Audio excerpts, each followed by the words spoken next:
मेरे बेटे की शादी मैंने मुश्किल से की। वह एक लड़की से प्यार करता था, लेकिन मैं नहीं चाहती थी कि उसकी शादी उसी से हो। मैंने उसे बहुत समझाया और उसकी शादी गांव की एक सीधी सादी लड़की से करवा दी। लड़की का नाम राधा है। मुझे पता था कि वह लड़की मेरे बेटे और इस घर के लिए बहुत अच्छी है, इसलिए मैंने उस लड़की की शादी मेरे बेटे से करवा दी। राधा हमारे घर में आई। लड़की घरेलू थी, बड़ों का सम्मान और घर का काम करती थी। 10 ही दिन शादी को हुए थे, लेकिन मुझे लगने लगा कि मैंने अपने बेटे की शादी इस लड़की से करवाकर अच्छा किया। मेरा बेटा राजेश भी खुश ही लग रहा था, लेकिन उस रात के बाद मेरी यह सोच बदल गई।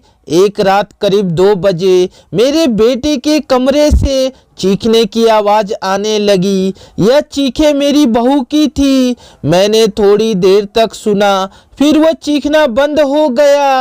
राजेश के पिता मेरे पति को यह सब सुनाई दिया था, लेकिन फिर भी हमने उन्हें रात में पूछना उचित नहीं समझा, इसलिए दरवाज़ा नहीं खटखटाया। सुबह मेरी बेटी भी बोल रही थी कि मम्मी रात को कौन चीख रहा था। मैंने उसकी बात काट दी, कहा कि कोई नहीं, शायद कोई बाहर से चीख रहा था। मेरी बहू का स्वभाव उस दिन से बदल गया। वो चुप थी। सारा दिन मैंने सोचा शायद पति पत्नी के बीच की कोई बात होगी, इसलिए मैंने कुछ पूछा नहीं। अगले रात फिर 2 बजे वही हुआ। मेरे बेटे के कमरे से फिर चीखने और रोने की आवाज़ आने लगी। इस रात वह आवाज़ 10 मिनट तक चली। मेरी बेटी उठ गई और उसने हमारे कमरे का दरवाज़ा बजाया। मैंने दरवाज़ा खोला, देखा तो वो बहुत डरी हुई थी।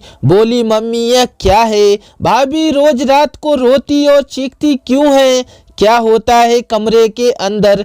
चलो अभी दरवाज़ा खुलवाते हैं। मैं दरवाजे के पास जाने लगी तो मेरे पति ने मुझे रोक लिया, कहा कि रुको, अभी बात मत करो, कल सुबह दोनों से बात करते हैं। उस रात को मेरा सोना मुश्किल हो गया था। सुबह मेरी बहू जल्दी उठकर घर के काम में लग गई। मैं सुबह अपने बेटे के कमरे में गई, उससे पूछा क्या बात है, रात को बहू रोती क्यों है? उसका चेहरा पूरा उतरा हुआ था। बोला कुछ नहीं। उसकी बातों से और आंखों से साफ दिखाई दे रहा था कि वह कुछ छुपा रहा है। उन्होंने भी उससे पूछा, लेकिन वह कुछ नहीं बोलकर घर से बाहर चला गया। मेरी बहू से पूछा, वह कुछ काम कर रही थी। उसको देखकर ही ऐसा लग रहा था कि जैसे रात में ठीक से सोई नहीं है। आंखें साफ बता रही थी। मैंने उससे पूछा, क्या हुआ? तुम रात को रो क्यों रही थी? वह बोली, रो रही थी? कब? नहीं, मैं तो सो रही थी और मुझे तो कोई आवाज़ नहीं आई। आप क्या बात कर रही हैं? उस कमरे में ऐसा क्या हो रहा था? यह बात या तो मेरी बहू जानती थी या तो मेरा बेटा, लेकिन दोनों ही कुछ नहीं बता रहे थे। पर दोनों के चेहरे से साफ पता चल रहा था कि कुछ है जो यह दोनों छिपा रहे हैं। लेकिन क्या? अब जब भी रात आती मुझे नींद ही नहीं आती, क्योंकि आधी रात को फिर वही होता। बहुत जोर से चीखती और रोती। मेरे मन में कई सवाल थे। क्या होता है उस कमरे में? फिर एक रात करीब 2 बजे मेरे घर में वह हुआ जो मैंने सोचा भी नहीं था। मेरी बहू रात को कमरे से बाहर आ गई। उसके कपड़े कहीं भी जा रहे थे। उसे कुछ होश नहीं था। बाल खुले थे और वह घर के चौक में आकर बैठ गई। जोर से चीखने और रोने लगी। हम सभी घर वाले बाहर आ गए। मेरा बेटा भी कमरे से डरा हुआ बाहर आया। बहू की ऐसी हालत देखकर हम सभी डर गए थे। मैंने मेरे बेटे से पूछा कि यह क्या है? वह बोला बस माँ देख लो, यह रोज रात 2 बजे ऐसे ही किया करती है। मैं आप लोगों को क्या बताता। सुबह जब उसे पूछता हूँ तो उसे कुछ याद ही नहीं रहता है। बोलती है मैंने तो कुछ नहीं किया। बहू जब थोड़ी देर बाद शांत हुई तो मेरा बेटा उसे कमरे में ले गया और सुला दिया। मैं सोच रही थी कि यह क्या है। मैंने बेटे को कहा कि तुम उसे उसके घर छोड़ आना, सुबह मैं उसकी माँ से बात करूँगी। सुबह होते ही मेरा बेटा उसे कुछ बहाना करके उसके घर छोड़ आया। मैंने उसकी माँ से बात की। उसकी माँ ने कहा कि ये क्या बोल रहे हैं, मेरी बेटी बिल्कुल ऐसा नहीं करती है। मैंने जो सोचकर राजेश की शादी उससे की थी वैसा हो नहीं सका। बहू को छोड़े अब 20 दिन हो गए थे। इस दौरान उसके घर से फोन आता रहा लेकिन मैं टालती रही। मेरा बेटा भी कह रहा था कि मेरे वह दिन कैसे निकले मैं ही जानता हूँ। मैं उसे वापस नहीं ला सकता।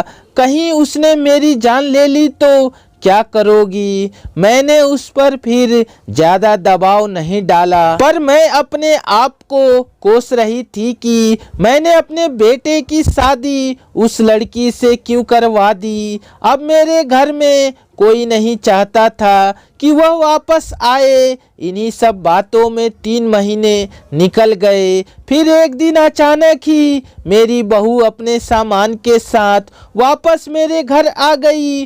वह आते ही मुझसे कहती है माँ जी मैं जानती हूँ कि आप मेरे बारे में क्या सोच रही हैं, लेकिन सच क्या है यह आपको पता नहीं। उसकी बातों से मुझे लगा कि कुछ है जो वह बताना चाहती है। मेरा बेटा घर आया और उसे देखकर गुस्सा हो गया। कहा यह यहाँ वापस आ गई, मैं अब यहाँ इस घर में नहीं रह सकता, मैं जा रहा हूँ। मेरी बहू ने उसी समय कहा क्यों, सच सामने आ जाएगा इसलिए डर रहे हैं। बताइए सबको सच क्या है, मैं उस तरह से क्यों किया करती थी। बेटा बोला कि क्या सच।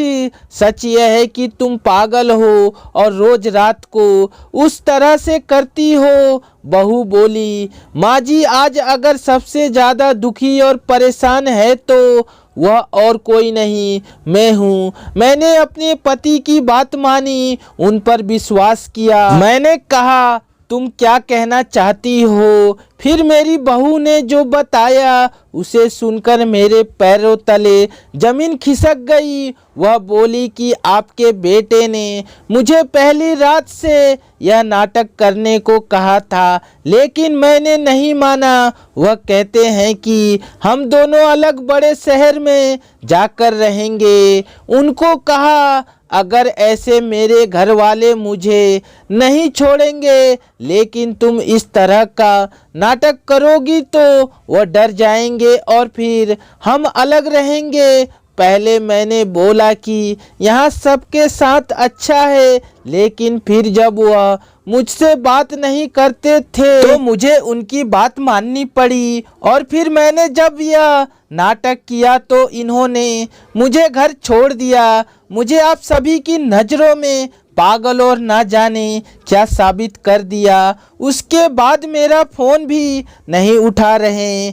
मैं उनका वहाँ मेरे घर इंतज़ार कर रही लेकिन वह नहीं आए। मैं समझ गई कि उन्होंने मुझे बेवकूफ़ बनाया है, मुझसे झूठ बोला है, यह मुझे अपनी ज़िंदगी से भगाना चाहते थे। मैं इस बात को समझ गई। अब मैं खुद ही इनसे दूर चली जाऊंगी, लेकिन मैं चाहती थी कि सच आप सभी के सामने आ जाए। मुझे बहू की बातों पर पूरा विश्वास हो गया था। मेरा बेटा बोला तुम्हें इसे रखना है तो रखो। मेरी शादी तुमने उससे नहीं होने दी जिससे मैं चाहता था और इस गांव की लड़की से करवा दी। मैं चाहता था कि यह भी यहाँ से चली जाए।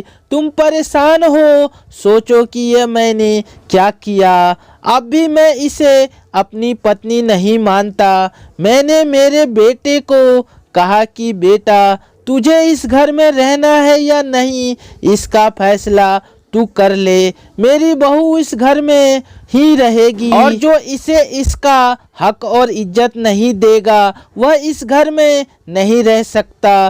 तू इस तरह की साजिश कर सकता है, वह भी सिर्फ अपनी माँ से बदला लेने के लिए। एक भोली लड़की को कुछ भी करने को कह सकता है, पर बेटा जरा तू सोच, तूने इसे जो करने को कहा इसने किया। अपने बारे में और किसी के बारे में कुछ नहीं सोचा, सिर्फ तेरा सोचा। सोच ऐसी पत्नी कहाँ मिलेगी। तू बहुत बड़ा अभागा है जो इस लड़की को छोड़ेगा। मैं बहुत खुश थी, मैंने अपने बेटे के लिए हीरा चुना था, लेकिन शायद मेरा बेटा ही उसके लायक नहीं था। मेरी बहू को प्यार से गले लगाया, मेरा बेटा भी कहीं नहीं गया। थोड़े समय तक जरूर नाराज रहा, लेकिन मुझे पता था उस लड़की से कोई प्यार किए बिना कैसे रह सकता था। आखिर धीरे धीरे सब ठीक होने लगा। दोस्तों, आशा करता हूँ यह छोटी सी कहानी आप सबको जरूर पसंद आई होगी। अगर पसंद आई है तो चैनल को लाइक और सब्सक्राइब जरूर करें।